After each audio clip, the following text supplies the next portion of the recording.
During the interim government of Bangladesh, the law and order of that country has collapsed. Bangladesh is not doing well. This time, an attack was carried out on the ancestral home of Rabindranath Tagore in Bangladesh. In protest, the state BJP conducted a rally on Monday.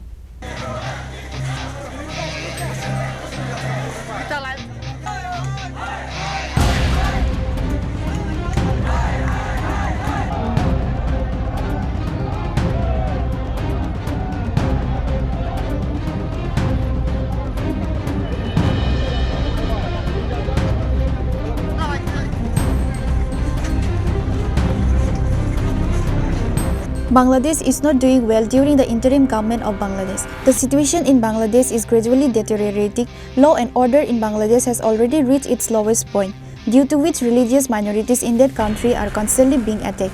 Recently, the ancestral home of Rabindranath Tagore was attacked in Bangladesh. The whole world has condemned it. The state BJP has protested the attack on Rabindranath Tagore's ancestral home in Bangladesh. The provincial BJP conducted a drive at the visa office on Monday in protest against the incident in Bangladesh. The protest march started from Astebal ground on the same day. At the forefront of this procession were State BJP President Rajiv Bhattacharjee, Vice President Subal Bhomik, State Youth Wing President Sushan Dev and others.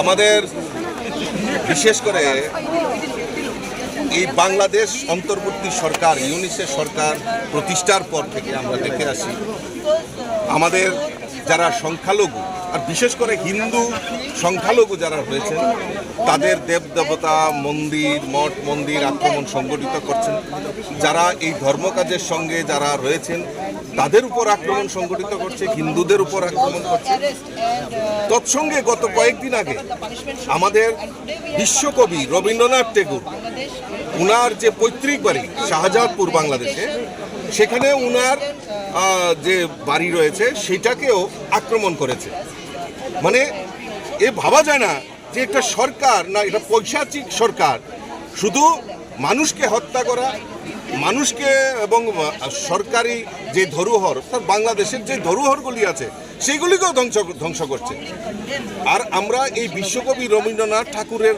প্রতি যে অপমান সেটা হিন্দুস্তান কোনো সময় বরদাস্ত করবে না তার জন্যই আমরা প্রতিবাদ করছি আরও অবাক করার বিষয় যে ইউনিস সরকার বাংলাদেশ সরকার এই ঘটনার পর এখন পর্যন্ত একটাও স্টেটমেন্ট দেয়নি যারা অপরাধী তাদেরকে কোনো রকম মানে ধরপাকড় করেনি তার জন্য আমরা সারা বিশ্বব্যাপী তার ধিক্কার জানাই লজ্জা জানাই কবিগুরু রবীন্দ্রনাথ ঠাকুর একটা কবিতায় উনি উল্লেখ করেছিলেন 7 কোটি সন্তানের হে মুগ্ধ জননী রেখেছ বাঙালি করে মানুষ করনি রবীন্দ্রনাথ ঠাকুরের এই উক্তিটা আজকে মনে পড়ছে আর এই সত্যি এইটা যে এই বাংলাদেশের সরকার এবং এই ইউনিসেফ সরকার যে পৈশাচিক ব্যবহার করে আমাদের বিশ্বকবি রবীন্দ্রনাথ ঠাকুরকে অপমান করেছে তা আমরা কোনো মতেই বরদাস্ত করি না আমরা এজিটেশন সারা ভারতবর্ষে এজিটেশন চলছে আমরাও ত্রিপুরা রাজ্যে শুভবুদ্ধি সম্পন্ন নাগরিক সবাই মিলে আমরা তার ধিক্কার জানাই তার প্রতিবাদ জানাই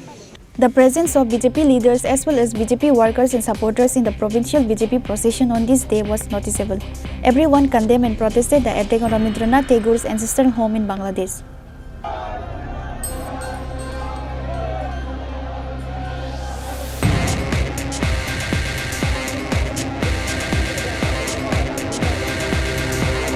Reported by Pranav from Agartala, Chinikhara.